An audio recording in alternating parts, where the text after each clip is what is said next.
itulah yang mau kita tindih. Merdeka Wall nggak ada lagi nanti ke depan. Yang ada itu adalah lapangan Merdeka. Yang ada stasiun besar Merdeka. Oke. Iya kan, Balai Kota, Jalan Merdeka.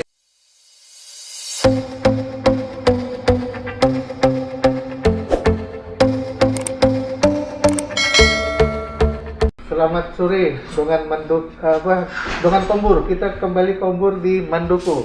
Mandoko itu mencari Dongan Kombur. Nah sekarang aku udah dapat beberapa kawan tuh Kombur. Dongan tuh kawan kalau bahasa Indonesia nya. Jadi kalau kalian nggak tahu, ya kan aku kasih tahu sedikit lah. Jadi aku baca di sini nih. Kita langsung aja ya. Nggak usah kita tunggu-tunggu yang lain lah. Nanti kalau ada yang mau datang ikut Kombur. Itu enak di Mandoko. Jadi gini, Suci Pak Burhan. Kenalkan dulu lah, ini ada Pak Burhan. Pak Burhan ini salah seorang penggagas untuk memerdekakan lapangan Merdeka.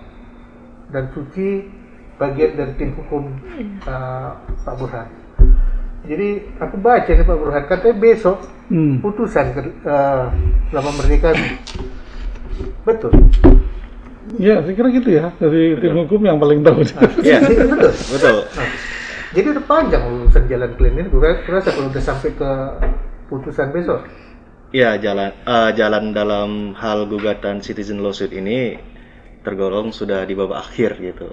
Dalam artian di tingkat pengadilan negeri, karena kan masih ada mungkin banding dan kasasi yang diajukan, ya kan gitu. Jadi maunya jangan ada maunya, tapi jalur hukumnya seperti itu. Nah, jadi kecuali kalau kalian kalah kalian banding boleh lah. Dari mulai Agustus kita ngajukan notifikasi dan sampai hari ini ya kita menunggu besok putusan gitu. Agustus tahun lalu? Agustus tahun 2020. Hampir setahun Pak Burhan. Hampir setahun. Itu yang sidang ya Pak Burhan? Iya, itu masih berlangsung di sidangnya sebelumnya aja. apa yang kalian kerjain Pak Burhan? Ya banyak, tapi yang saya rasakan adalah bahwa inilah akibatnya kalau pemimpin kota ini ada yang salah atau tidak benar ya, sehingga masyarakatnya harus sibuk-sibuk seperti ini, harusnya tidak terjadi ya. Harusnya kita tinggal menikmati, karena apa? Karena pemerintahan daerah itu kan memang untuk mengelola kota ini, mensejahterakan, membahagiakan masyarakatnya. Ini malah masyarakatnya akhirnya sibuk-sibuk seperti itulah ya. Sebetulnya kenapa ini? Kenapa? Ya itu tadi, mungkin salah urus atau apa ya? Kenapa kalian tuntut itu lapangan Merdeka itu merdekakan jadi apa? Ya karena memang gini, seperti yang sudah dibicarakan dengan banyak orang ya. Saya memang bukan ahli dalam hal ini ya, tapi kalau saya kebetulan dari ahli transportasi, lapangan Merdeka itu sebenarnya berperan cukup penting dalam kota ini, terutama dalam kelancaran lalu lintas. Bahwa pertama, lapangan Merdeka itu adalah titik awalnya kota Medan, atau kilometer 0 Sumatera Utara, dengan adanya kantor pos sebenarnya. Nah, kedua, kilometer 0 Sumatera Utara. Sumatera Utara. Berarti bukan Medan aja. Kilometernya diukur dari kantor pos, karena orang mengirim surat kan biasanya start dari situ. Hitungannya seperti itu dulu. Seluruh Indonesia, kilometer 0 itu kantor pos. Kantor pos itu juga ada hal gitu ya. Nah, kemudian di situ adalah peran lapangan Merdeka ini sebenarnya juga adalah sebagai apa ya, bundaran besar. Jadi menurut saya kalau di Semarang atau di Jawa Tengah ya, Semarang itu terkenal dengan simpang 5 ya. Nah. Lapangan Merdeka ini simpangnya lebih dari 5. Coba kalian hitung, kira-kira mungkin simpang 8 ya, 8 simpangnya. Sehingga ada Ayani 7, ya kan? Pulau Pinang, kereta api, terus apa? Barisan dalam terus ya. Raden Saleh, wali kota. 8 itu, dengan saya tinggal 8. Nah, sehingga kalau ada kejadian di daerah apa tadi namanya lapangan Merdeka, itu efeknya berkepanjangan itu. Makanya sebenarnya saya senang kali memang kawan-kawan dari cagar budaya, dari apa namanya heritage, untuk memposisikan lapangan Merdeka ini sebagaimana mestinya. Kenapa? Karena ini juga cerminan budaya keberadaban Kota Medan ini. Jadi Ketika lapangan Merdeka sudah berbentuk seperti itu, ya kan, makanya di mana lagi tempat kita untuk bisa menikmati ruang terbuka yang memang tidak dibayar. Apakah memang anak-anak kita, generasi kita ini harus dibesarkan di mall ya? Jadi pertemuan-pertemuan tuh selama ini hanya di mall ya. Tapi memang kalau aku tengok sih, aku baca-baca juga sedikit ya. Mulai dari zaman Belanda itu memang udah jadikan tempat pertemuan, ya. Iya. Ya kan, zaman Belanda, zaman Jepang, sebelum kemerdekaan, setelah kemerdekaan, sesudah di masa merdeka dipakai untuk banyak macam. Ya. Iya. Kabarnya di situ ada buku proklamasi, betul, dalam gugatan kalian ada itu.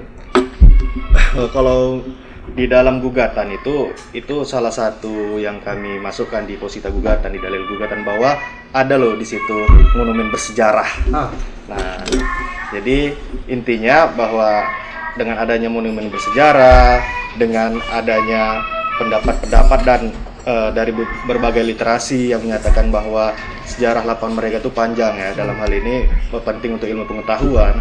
Makanya menurut kami lapangan Merdeka Medan harus ditetapkan sebagai cagar budaya. Cagar budaya ya? Iya. Jadi kalau cagar budaya tuh kemana maksudnya nih? Terbuka jadi... Nanti mungkin ada ahlinya ya. Okay. Tapi yang saya bilang ini tadi yang lebih penting lagi adalah bahwa pernyataan atau penyampaian proklamasi negeri ini itu 17 Agustus 1945 itu di Jakarta, di Jawa ya.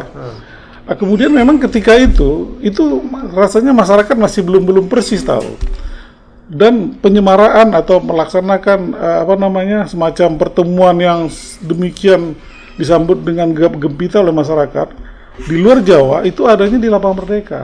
Wow. Jadi bisa dibilang ini bagian dari sidik jari kalau bilang seperti itu ya. Sidik jari proklamasi negeri ini itu. Jadi begitu penting. Oh ya. Makanya penting kali ini dilestarikan supaya generasi-generasi berikutnya ini juga mengetahui sejarah bangsanya ya. Saya kira itu salah satu perekat bangsa ini juga ya, bahwa ada hal yang sangat penting terjadi di Lapangan Merdeka. Jadi kalau bisa dibilang Lapangan Merdeka ini sebenarnya yang sementara ini sangat dijaga itu ya Monas ya. Sebenarnya di luar Sumatera, di luar Jawa itu adalah ya Lapangan Merdeka. Monumen nasional itu ada di sana. Merdeka juga ya, sekelilingnya juga kawasan Merdeka. Iya. Jadi ketika itu dilakukan di Lapangan Merdeka, maka seluruh Sumatera dan seluruh masyarakat jadi berani bahwa kita ini sudah merdeka. Sebelumnya kita tidak. Rupanya sekarang nggak merdeka itu. Iya, bukan seperti itu. Ini yang pertamanya lah ya. Dulu proklamasi kita kan dilaksanakan di Pegangsaan ya. Di Pegangsaan itu bisa dibilang diproklamirkan sepertinya sedikit bersembunyi kan, kira-kira gitu kan. Tanpa ada doang pemburu kita mau datang Sultan. Ya nanti sini dia, saya lewat dia. Oh iya, saya panggil Singa dulu. Woi, sini. Sini, woi. Oke. Jadi ini makin jelas nih nanti kalau kayak gitu. Jadi kalau aku sih mau dari sisi hukum, aku tengok. Memang ada perlindungan hukum sendiri untuk lahan-lahan yang memang bersejarah gitu, Jaka. Iya, jadi gini. Sini duduk. Untuk dasar hukum itu sendiri, kami berangkat dari Undang-Undang Nomor 11 Tahun 2010 tentang cagar budaya. Jadi ya dengan adanya undang-undang itu seharusnya benda-benda, situs atau lokasi yang bernilai sejarah itu harus dilindungi. Ada undang-undang pula ya? Sudah ditetapkan oleh undang-undang. Gitu. Sudah ada undang-undang. Memang terjadi pelanggaran lah mungkin. Ya menurut kami terjadi pelanggaran. Okay. Itu pembiaran dia. Pembiaran sengaja nih? Pembiaran ya, sengaja. Jadi yang mana itu yang dibiarkan? Yang mana yang dibiarkan? Oke. Nah, jadi gini, kalau kita misalnya melihat ada beberapa perda itu, dalam catatan saya itu ada kami Perda nomor 2 tahun 2015 tentang rencana detail tata ruang Kota Medan. Nah, kemudian Perda Kota Medan juga nomor 13 tahun 2000 nomor 13 tahun 2011 gitu tentang rencana tata ruang wilayah Kota Medan.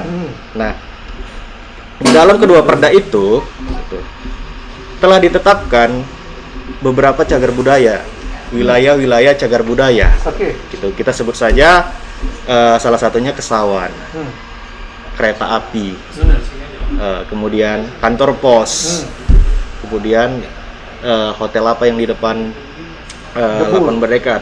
Debur. Nah, Apa namanya sekarang? kemudian Lonsum. Oke. Nah, Lapangan Merdeka dikelilingin oleh cagar budaya gitu, yang udah ditetapkan oleh perda itu sendiri. Nah, lantas kenapa Tanah Lapang Merdeka sendiri tidak ditetapkan sebagai cagar budaya? Oke. Nah, Memang itu dia. Tanah Lapang nggak dimasukkan sebagai entitas. Bisa dia sebagai Duduk sini lah dulu. lokasi atau situs. Langsung sini dulu. Jadi Makanya dari situ kami beranggapan atau menduga bahwa ada pembiaran di sini no. Dan setelah itu, sekian lama. dan itu secara hukum memang nggak boleh ya. Seharusnya tidak boleh kalau kalau kita berkaca pada undang-undang cagar budaya. Tapi aku juga jadi bingung kalau terjadi pembiaran itu sekarang tuntutan kalian katanya beda sama yang masyarakat biasa tuntut. Ini citizen lawsuit. Ya, apa ini maksudnya? Oke, jadi citizen lawsuit. Jadi ini ada beberapa pendapat dulu kita nih sebelum menentukan apakah kita mau pakai gugatan citizen lawsuit atau gugatan class action. Nah, ini kan kemarin kita berdebat itu kan secara ilmiah ya dalam artian. Nah, kenapa kami berpendapat bahwa kita tempuh dengan gugatan citizen lawsuit? Nah, karena pertama KMS dia belum berbentuk badan hukum. Oh, oke. Oke. Sehingga kalau misalnya kayak KMS maju dengan atas nama koalisi, Oke. dia tidak bisa. Oke. Nah, itu kan ranahnya dia ke gugatan legal standing harusnya dipetun kan, tapi karena belum badan hukum kan nggak bisa. Oke. Nah. Oke, berarti rakyat berhak lah makanya. Iya, makanya Oke. citizen lawsuit lah yang terbaik. Oke. Karena mengatasnamakan warga negara. Nah, posisi kita di sini mengatasnamakan warga negara bagaikan DPR lah itu. Nah, memang yang nuntut warga negara tuh. Ya karena kita punya KTP lah. Oh, Iya. Iya kan KTP Medan. Jadi Udah penduduk udah kawin di sini juga beranak. Iyalah, jadi kita warga negara sempat nggak diakui kita warga negara ya kita kembalikanlah jadi KTP ini. kalau besok ini nggak diloloskan lah tuntutan juga, berarti kita nggak jadi warga negara nih. Ya itu kita tanya memang majelis hakim kenapa nggak dikabulkannya ya kan. Jadi kawan-kawan media yang nanya ke situ urusan dia, masa kita ditanya? Media kawan-kawan media tanya lagi hakim di mana hatinya gitu, kenapa nggak diluluskan ini? Jadi Apa kita? menurut kalian kalau Pak Burhan tadi kan cerita dari sisi transportasi. Ya, Jaka sama Suti tadi udah cerita latar belakang hukum. Kalau nggak salah itu pula komandannya kan? Koordinator. Semua kita komandan makanya gitu. Orang ketua. Karena kan di Medan udah semua ketua. Ini warga-warga ini semua ketua loh. Jadi- Halo ketua kan gitu semua. Jadi kenapa lah ada ketua itu yang pakai Lapang Merdeka, ketua yang ini tidak? Ya itu mungkin dia hakim harus tahu. Artinya kalau hakim kemarin menilai tentang lapangan itu kayaknya apakah hakim melihat ada kelompok-kelompok yang bisa make, ada juga kelompok-kelompok yang nggak bisa make. Ini yang mau kita dudukkan supaya semua ini bisa make lapangan Merdeka ini gitu. Oh, jadi mengglobalkan semua bisa pakai nih. Iya. Betul. Oke. Iya. Terus kenapa di situ sampai dibilang, kalau tadi Pak Burhan kan bilang dari sisi historisnya lapangan itu adalah kemerdekaan. Kalau untuk cagar budaya jadi apa? Ya kan cagar budaya itu kan juga ada dibobotin oleh masalah-masalah sejarah yang melekat pada lapangan Merdeka itu. Adanya tokoh-tokoh penting yang pernah di situ juga berbuat. Itu yang membuat bobot dia itu ada, itu naik itu secara budaya itu. Jadi bukan hanya peristiwa, tapi juga ada ketokohan-ketokohan orang yang pernah juga di sana dan juga peristiwa-peristiwa seni, ya kan? Peristiwa-peristiwa seperti bagaimana kita juga pada masa Osman Beli dia mengganyang konsolidasi PKI 65, Kan ada itu dipakai. Jadi ada rentetan-rentetan yang membuat dia akhirnya karena sudah menjadi sebuah tradisi yang panjang membudaya. Jadi kuatlah alasan itu kalau hakim harus memenangkan itu ya. Ya kalau menurut para ahli ya sangat kuat. Sangat. Apa aja coba? Ya, kalau kita lihat penjelasan uraian dari Pak Dr. Ketut misalnya, Wiradiana ya, dia kan S1-nya itu kan memang orang arkeolog, UGM kan, dan kemudian sekarang sudah menjadi kepala lagi di Balar itu kan. Ya dia sudah sampaikan bahwa Lapangan Merdeka ini ya udah indikatif. Dia itu cagar budaya. Jadi orang arkeolog sudah menyatakan itu indikatif ya, sebagai cagar budaya. Indikatif itu yang dimaksud ada 5 ketentuan dalam undang-undang di situ. Kenapa disebutkan dia indikatif? Pertama ada serangkaian tadi rekam jejak peristiwa sejarah itu. Ada juga yang kedua tokoh-tokoh pentingnya. Yang ketiga juga dia itu cukup punya hubungan panjang dengan sejarah lahirnya kota ini. Sejak kapan kira-kira? Ya 1870 Belanda atau setelah Jepang 1942 masuk sampai 45 dan setelah kita 45 merdeka 17 Agustus. Jadi 50 tahun sebenarnya objek atau benda atau bangunan atau katakanlah sesuatu yang juga tidak benda, intangible itu dibilang oleh undang-undang itu tadi yang cagar budaya itu ya itu udah bisa menjadi poin bobot sesuatu itu cagar budaya karena dia sudah punya hubungan yang sangat panjang dengan masyarakat atau itu kan kalau arkeolog yang ngomong. Iya. Ada sisi yang lain nggak? Sisi yang lain kan banyak aspeknya di Lapangan Merdeka. Aspek yang lain lah dari selain budaya. Ya, kalau Iswan katakanlah orang-orang aktivis kan melihat tempat ini kan supremasi masyarakat sipil, tempat kita berkumpul, tempat kita konsolidasi. Aku kalau berkumpulnya aku merasakan Pak Burhan punya hati langsung di sana mungkin.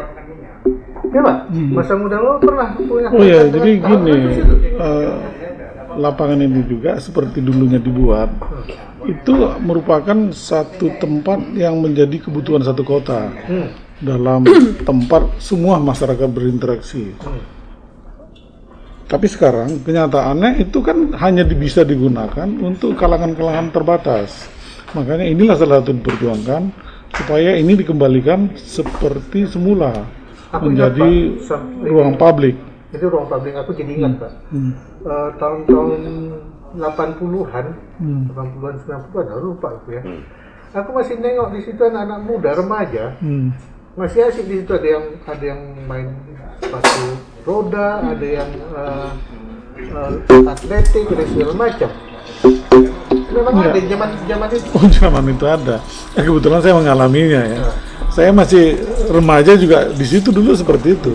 Malah saya adalah salah satu yang memiliki klub itu, kalau sepatu roda pertama di situ. Di mana itu, Pak? Di persis di salah satu di ujung Jalan Radu Saleh. Jadi kira-kira kita manfaatkan karena dulu lalu lintas belum seramai sekarang dan jalan yang bisa dibilang lah yang aspalnya cukup bagus tuh ada di situ dulu Kota Medan. Salah satu ya. Kemudian dia punya tempat yang katakanlah parkirannya juga memadai sehingga kami berkumpul di sana. Dulu seperti itu. Kemudian perkembangan berikutnya lagi adalah maka datanglah pihak ketiga yang menawarkan tempat baru. Sebenarnya bukan tempat baru, adalah lapangan parkir timur Lapangan Merdeka itu sendiri. Jadi mereka mendonasikan dananya untuk membuat lapangan sepatu roda tadi untuk kegiatan-kegiatan remaja. Nah, jadi malah sekarang itu hilang. Jadi itulah. Jadi inilah salah satu yang diresahkan oleh kawan-kawan semua ini. Kalau itu kurasa pantas ya meresah. Rakyat punya hak ya kalau menurut dasar hukum itu Jepang. Jadi gini, untuk saat ini Tanah Lapang Merdeka ini statusnya adalah ruang terbuka non hijau. Oke. Seperti itu. Nah, untuk saat ini masyarakat itu belum jelas itu peran apa yang bisa diperbuatnya untuk Lapangan Merdeka. Oke. Nah, seperti itu. Tapi dia punya hak dan punya. Untuk saat ini dengan status yang demikian, itu belum jelas, belum bisa secara penuh, belum jelas nih statusnya di mana gitu. Kita sebagai apa? Nah, makanya kita tuntut supaya ditetapkan sebagai cagar budaya. Kembali ke masa-masa silamnya itu. Ya, ketika dia sebagai cagar budaya, undang-undang mengatur loh. Undang-undang cagar budaya mengatur bahwa masyarakat berperan katanya. Untuk singkatnya melindungi dan menyelamatkan. Nah, dan itu yang mau kita kejar. Untuk memanfaatkan kalau dalam hal dari segi ekonomis atau apa itu tidak. Paling tidak dia untuk menjaga. Kita bisa maksudnya legal standing kita jelas loh di undang-undang ini sebagai masyarakat nanti ke depannya. Tapi kalau dipergunakan untuk kepentingan seperti zaman remajanya Pak Burhan, memungkinkan nggak ya? Kepentingan untuk seperti berolahraga. Oh iya, sangat memungkinkan. Itu kan untuk kepentingan publik kan, siapa aja bisa. Jadi kalau aku dengar kemarin, aku baca juga di koran, aku lihat di medsos. Supaya wali kota juga punya program untuk itu. Betul ya, untuk mengembalikan dia ke. Kalau itu udah sejalan sama tuntutan yang bikinnya. Ya, jadi pertanyaan abang tadi juga akan ku jawab. Bagus juga kalau dia di sini kita panggil wali kota untuk menjelaskan apa yang kan. Semoga dengan podcast ini nyampe suratnya. Pertama media tadi tuh nanya apa hati hakim besok. Yang kedua tadi abang udah mancing-mancing nih, ya kan. Kita kan nggak tahu hati wali kota. Katanya dia punya rencana besar. Ya baguslah kita undang melalui podcast ini supaya Pak Wali Kota maulah jalan kedatang ini ke Murai Batu ini kan 30 ini. Supaya kita mendengarnya. Karena kalau kita dengar juga bagus pasti kita dukung. Apapun hasil putusan hakim besok. Iya. Gitu loh. Jadi abang janganlah tanya kepada yang bukan wali kota maksudnya. Abang nanya kepada yang maksudku yang dikatakan wali kota itu sejalan nggak sama yang kita tuntut itu? Iya, tapi tadi ada poinnya juga bahwa kembali ke masa lalu itu mungkin orang menganggap kita ini kayak jadi orang-orang apa gitu, orang-orang old yang seakan-akan mau nostalgia ke belakang. Bukan itu yang kita maksudkan sebenarnya. Kembali ke seperti dulu itu. Yang dimasukkan satu poinnya, luasnya jangan dikurang-kurangi. Oke, satu. Yang kedua, ya kan, dia jangan ditutup-tutupi. Kita ini butuh transparan. Karena dimanapun tempat orang bermain-main itu, nggak suka dia tempat-tempat tertutup, suka tempat terbuka. Kecuali pacaran ya? Suka, iya. Kalau pacaran yang saya pun suka dia tempat terbuka. Kecuali agak-agak udah mulai miring awal, ya kan? Cari tempat gelap. Maksud kalian pagar keliling. Iya, dia harus terbuka karena supaya kita itu entah dari mana-mana pun datang langsung bisa ke situ. Iya ya, aku merasakan beberapa tempat di dalam dan di luar kan. Ya. Kayak di Jogja lah kita tengok. Ya. Lapangan depan Keraton ya. Iya. Terbuka. Di Banten ya? Iya. Sama. Iya, taman itu. Di depan kantor gubernur pun terbuka nggak sih Bu kan? Izin ya, satu lagi ya. Yang ketiga.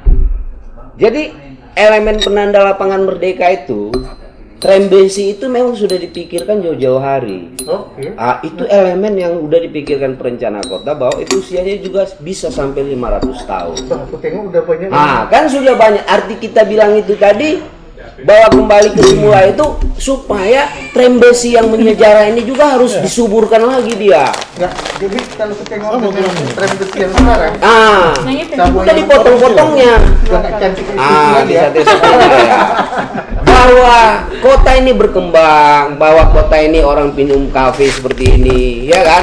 Bahwa kota ini juga nanti ada tempat-tempat di sana, tempat fashion yang sifatnya spontan, atau ada tiba-tiba grup band datang misalkan mereka konser dengan terbatas bisa dimanfaatkan. Artinya betul kota itu dinamis, bukan kita mau cari-cari ini seperti dulu dalam bahasa yang di luar yang kita maksudkan tadi. Kota sekarang ini kan kebutuhan juga dan bentuk aktivitas kita udah lebih banyak, lebih ragam itu. Itu juga harus bisa diwadahin di sana. Minimal nanti anak atau cucuku tahu lah ya. Iya. Kayak gimana Medan zaman dulu. Ya. Kalau misal lah, kalau itu kalian maunya nanti memang betul jadi. Ya, abang ikut juga, bukan kalian aja. Enggak, jadi gini sebenarnya. Gitu ya. Enggak, sebenarnya kita ini bukan anti kehidupan seperti yang ada di sekarang ini. Ya kan? Tetapi tempatnya jangan di situ. Buatlah suatu tempat yang memang itu bisa diakses oleh masyarakat, warga biasa, warga Cocok kota. kali lah kalian orang. Perlu tempat-tempat modern, tapi itu itu masih bisa di tempat lain. Silakan, jangan di situ, ambil yang jadi hak rakyat yang sudah tersedia dari zaman dulunya itu. Jangan mau gampangnya aja jalan yang udah ada, manfaatkan ini untuk kebahagiaan masyarakat banyak. Oh iya, strategis ya.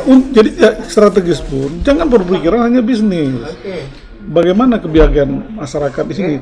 Saya dulu ya sangat tergugah ikut ini adalah ketika saya pernah melihat seorang keluarga itu membawa bungkusan makan dan itu dilakukannya di patung petisah, patung jam yang menunjukkan orang Medan nggak taat waktu ya. Bayangkan tempat sekecil itu, karena itulah tempat yang bisa diaksesnya. Dia di situ. Saya sampai kembali lagi ke situ, muter lagi dari Medan Fair ya. Saya lihat udah nggak ada lagi orang itu. Saya tanya, kan itu ada jual apa namanya lemang segala macam. Pak, udah dikejar-kejar Trantip katanya. Ginilah nasib warga Kota Medan. Dia itu hak warga kota ya, menikmati ruang terbuka karena ini kotanya. Tapi ya pula, aku sendiri pernah ngalamin itu Pak. Aku bawa anak-anakku ke bundaran HI Pak. Kita punya bundaran HI sini ternyata. Cuma risiko tinggi. Antara Harapan dan Immanuel Pak. Itu kan ada taman kecil. Ini mana itu? Tapi udah dimatiin sekarang air mancurnya. Sampai kayak gitunya kurang. Itulah tandanya penyelenggara kota ini nggak mengerti apa aspirasi masyarakatnya, kebutuhan kota itu apa sih? Tapi pernah aku tengok sih. Bisnis bisnis, tapi janganlah tempat-tempat yang mau gampangnya aja. Lama mereka diciptakan dari dulu seperti itu, ya udah tuh harganya. Pebisnis modern itu silakan, banyak gedung-gedung sekarang gunakan di situ. Karena itu memang itu golongan itu. Di mana golongan rakyat jelata? Kita inilah misalnya. Saya bayangkan gini ya. Saya juga pernah terharu lihat ketika saya jalan-jalan di Padang Bulan itu, perumahan itu, ada rumput hijau besar gitu kan. Citra Garden di depan itu lihat. Saya kadang-kadang ya, berarti ini kebutuhan pasar orang kota kan. Itu duduk tuh di rumput-rumput terbuka. Kebayang itu emang ya. Iya kan, pacaran mungkin ya segala macam, tapi ini adalah memang masyarakat. Kebutuhan masyarakat. Ya kan? Apakah kita atau saya lah mungkin, saya merasa juga anak saya dibesarkan dulu main-mainnya kita bawa ke mall dengan seluruh fasilitas yang memang ya katakan itu menjadi dia artifisial semua. Yang jadi ya artifisial, kedua konsumtif semua. Ya kan, di mana dia bisa menghirup udara bebas, tapi itu di kotanya, di pusat kota yang membanggakan. Satu lagi yang penting adalah adanya tempat yang membanggakan warganya. Saya masih sampai dengan saat ini salah satu yang saya bilangkan adalah lapangan Merdeka. Ya, menarik tuh. Aku tadi balik ke cerita si Jakarta ini. Belum datang tadi dia cerita. Ya, sorry. Ya, nggak apa-apa. Kan itu Awak pikir ya. Jadi gini, kegiatan tadi udah ada undang-undang dan perda ya. Bahwa ternyata itu dikungkungi oleh cagar budaya. Dikungkungi oleh cagar budaya. Oh. Ya. Dikelilingin oleh cagar budaya sebenarnya. Ini orang Jawa bilang kan. Iya, kungkungi. Berarti harusnya diayom itu kan. Logika aku kalau udah semua cagar budaya ini harusnya enggak. Saya di Pineng, Pak. Saya kira Pak Windu bisa jawab, tapi cagar budaya juga bisa merupakan kawasan. Sebenarnya seperti itu ya. Lokasi. Lokasi kawasan. Jadi memang situs rata. Ya kayak di Pineng itu kan cagar budayanya semua, kan? Mulai dari batas sungainya, lapangannya semua masuk. Tapi ya teknisnya memang ya tadi ketika sudah ditetapkan sebagai cagar budaya, aturan-aturan mengenai cagar budaya itu silakan penyelenggara kota melaksanakan, pasti menguntungkan masyarakat. Seperti yang disampaikan oleh Dirjen Kebudayaan juga kan, wajib kita menjaga, melestarikan cagar budaya yang ada di kota kita. Inilah tanda-tanda kota beradab. Itu kan arsitek. Ya. Arsitek yang ini udah murtad. Jangan megang-megang bangunan lagi kan. Tapi tetap punya cita rasa. Ya, pola pikirnya masih ada lah. Terhadap kota itu. Ya. Memang kota itu punya ketika kota punya sebuah center point yang betul-betul bukan center point yang masalah kemarin Ya, landmark. landmark Ya, kota landmark itu punya nilai estetika yang paling menarik buat kota. Ya, itu juga poin dari 5 aspek kalau mau melihat sebuah cagar budaya. Oke. Jadi kalau dia bangunan, kalau dia objek atau dia satu tempat, ya nilai keorisinalitasan benda bangunan di awal itu kan mewakili zamannya. Oke. Jadi bangunan-bangunan ini ada punya langgam. Arsitektur itu ada style masing-masing yang dilahirkan oleh arsitek pada setiap zaman. Nah itu dia kalau sudah 50 tahun itu diatur undang-undang, itu pun cagar budaya. Jadi kalau yang lainnya tadi udah cagar budaya, Iya. ya kan? Stasiun kereta api udah cagar budaya, terus Iya. kantor pos udah cagar budaya, Lonsum. balai kota Iya. cagar budaya, Lonsum cagar budaya, hotel Ina, Iya. Tebur dulu itu juga cagar budaya, dan daerah Kesawan juga sebagai cagar budaya. budaya. Kan? Aku strict ya ke poin itu ya, investasi. Demi investasi, Abang kan kemarin sudah baca bahwa bahasa wali kota sekarang dengan sebelumnya, ya kan? Mantap itu kan? Ya, ada 2 kita lihat poin yang menarik. Pak Bobi sekarang bilang demi investasi. Ya kita harus hormati, jangan sampai investor yang sudah ada jadi takut, yang mau masuk nggak mau. Oh. Tapi maksud kita harus kontras demi investasi. Jadi kantor wali kota kita ini masa dikangkangi, dia sudah ditetapkan jadi cagar budaya kok bisa dipindahkan. Jadi investasi sama keterjaminan hak-hak kita, ya kan? Mana yang lebih tinggi? Artinya ini dua-dua harus. Oke. Jangan seperti sekarang disinetronkan. Di sana pedagang buku nampak rakyat kecil, di sini Merdeka World nampak orang kaya. Seakan-akan kita diperhadapkan lihat orang miskin dan orang kayanya kita manage diakomodir. Bukan gitu maksud kita gitu loh. Iya kan? Tapi kalau ini Iya. kombornya asik nih. Tapi kalau aku tangkap cara si wali kota cakap kemarin, yang dia pikir Dia mengedepankan investasi itu, tapi dia- bisa mengangkangi nanti hak-hak yang- kita untuk ini, minta. ini mungkin aku gitu. salah tanggap ya. Yang dimaksud dia menghargai investasi yang udah ada ini dicarikan solusinya. Iya.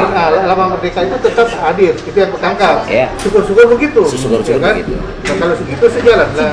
Tuntutan ini. Iya. Jadinya. Ya, Nah, karena besok ini kan karena besoknya. besok putusan. Besok dijadwalkan putusan. Inilah orang tim kuasa Iya, hukum Tapi kita. nggak akan Tahu. mundur itu kan. Kemungkinan untuk ditunda ada. Oh, Biasanya biasa. itu ada kemungkinan untuk ditunda. Hal yang wajar itu biasa. Oh, bisa Oke. ya. Cuma kita belum dapat info apakah ini nanti ditunda atau tidak. Kita Tidak. belum dapat. Kalau kalian lihat dari perjalanan kan kita bisa baca kan dari perjalanan Kans kita ada nggak? Kalau menurut kami, Layak, ya? kalau Ada. menurut kami sangat besar. Melihat perjuangan ya bukti kita, kemudian keterangan dari ahli. Nah, Dan itu sidang ada. lapangan kemarin juga. Nggak lapangan langsung. Lihat Ya kemarin waktu sidang pemeriksaan lapangan. setempat ya atau sidang lapangan kemarin juga Ada. udah hadir ke sana. Jadi hakim udah melihat fakta. Udah melihat. fakta Gitu. lapangan ya. Iya, bahkan memang ada fakta seperti bahkan itu. ada yang menarik kemarin hakim itu dia ada di satu kayak bacaan gitu kan di lapangan Merdeka itu diletakkan ada bacaan dilarang berjualan di daerah ini tapi di dekat dengan bacaan itu ada orang yang berjualan Oh, itu hakim langsung melihat fakta yang seperti itu Pernah ngelihat yang lebih parah lagi dari Iya. Lapangan Merdeka itu berarti semua ya. iya Ya. Yang dalam frame plan ini semua ya. semua Yang berbatasan langsung dengan jalan yang hitam itu, aspal hitam Aku itu. mau ikut juga lah gerakan kalian ya. Kita pernah lihat nih di satu pintu gerbang ke salah satu TV Lapangan Merdeka itu. Ada tulisan dilarang membawa makanan dan minuman dari luar. Kalau Lapangan Merdeka itu harusnya kita merdeka kan? Iya, Hah? benar Jadi kita mau makan dan minum di mana aja boleh kan? boleh. Statusnya itu lapangan itu apa statusnya? Hak publik. Walaupun ruang terbuka non non hijau, hijau tetap hak publik. Tetap, Benar. tetap. Berarti publik bebas berlaku dan Iya. akses apapun di situ. Iya. Selagi tidak melanggar Tidak hukum. merusak, ya, tidak. Melanggar hukum nggak kalau bawa minum ke satu tempat itu? Kalau menurut kami sih seharusnya tidak. Jadi pemerintah itu memfasilitasi seharusnya di mana pembuangan sampahnya itu, bukan mengatur kita tidak boleh membawa makanan atau minuman. Oke. Nah, kita boleh membawa makanan atau minuman. Mereka dong yang Jadi memfasilitasi. pengen loh sekali-kali ke makan minum situ. Ya, abang mau podcast di situ sama wali kota. Belum ada. Hobi di situ lah. di dekat-dekat Belum itu. ada peraturan Pidana. perda ataupun itu yang melarang ke situ. Perda atau undang-undang? Perda ya, kita mesti daerah kan. Undang-undang ada nggak? Undang-undang jelas lah nggak ada Oke. untuk melarang itu. Perda juga belum Aku ada. agak di sini kalian kan Pak Burhan terganggu nggak dengan saatnya ini masuk ke Lapang Merdeka itu dilarang bawa makan minum? Itulah tandanya bahwa lokasi itu dikomersilkan. Jadi disitulah tidak adanya hak warga lagi. Jadi inilah salah satu tanda-tanda bahwa itu sudah lari daripada. Itu tempat bekas dulu Pak Burhan main sepatu roda kan? Malah kalau teringat itu dulu, kami di Raden Saleh itu dulu. Itu Raden Saleh itu dulu itu ada median di tengah itu. Jadi setengah jalan dan hanya hari Minggu kami gunakan itu. Kalian dipindahkan Kemudian baru pindahkan kami ke stasiun Oke. Timur yang sekarang jadi bangunan toko buku. Sebenarnya dengan toko buku pun saya kira semua kita tahu lah ya, terutama yang mengaku orang Medan lah ya. Pasti kenal dulu toko buku Titik Gantung. Ya kan? Jadi ini sebenarnya ketika dibawa ke Lapangan Merdeka sebenarnya salah juga. Sebenarnya adalah beban moralnya PJK ya dengan Titik Gantungnya. Jadi kalau dia hanya dipindahkan ke seberang, saya kira memang menyalahi juga ya kenapa di situ. Tapi lebih daripada itu sebenarnya penempatan di situ pun mengganggu juga salah satu kebutuhan Lapangan Merdeka itu sendiri, itu ruang parkir. Tapi kalau Walaupun yang dibuat di bawah, walaupun tidak memadai itu, nggak memadain. Tapi kalau kita lihat strategi kawasan lah ya. Ya. Itu karena ini ada agak takut ngomong. Kita lihat strategi kawasan. Itu kan harusnya nggak lepas betul pesawat ya. Seperti yang Jaka bilang tadi perdanya, ada perdanya kan tuh. Ada. Jadi itu integrasi seharusnya. Jadi memang udah harus merdeka itu. Ya. Kenapa? Dengan ada kawasan yang sudah dijadikan cagar budaya, itu harusnya kan terintegrasi. Betul, Pak? Iya, jadi arsitek lah. ini kan sesi terakhir juga, ya kan? 2 hari lalu ketika saya posting bahwa Lapangan Merdeka itu adalah punya nilai cagar budaya, orang harus bebas, ada seorang dokter di kampus akademisi bilang, ya seperti pertanyaan abang tadi, nggak ada di situ kita dibatas-batasi. Semua sekarang aku kan olahraga tiap hari ke Lapangan Merdeka. Nggak adanya kita nggak bisa nggak masuk katanya. Apa yang kamu bilang itu tidak masuk? Ini kan pengertian ini yang harus kita dudukkan. Bahwa kan kita bilang tadi ada batasan Lapangan Merdeka itu secara menyeluruh yang dibatasi oleh jalan. Yang kita anggap sudah dirajang, sudah diokupasi. Okupasi itu adalah bagian dari penyerobotan.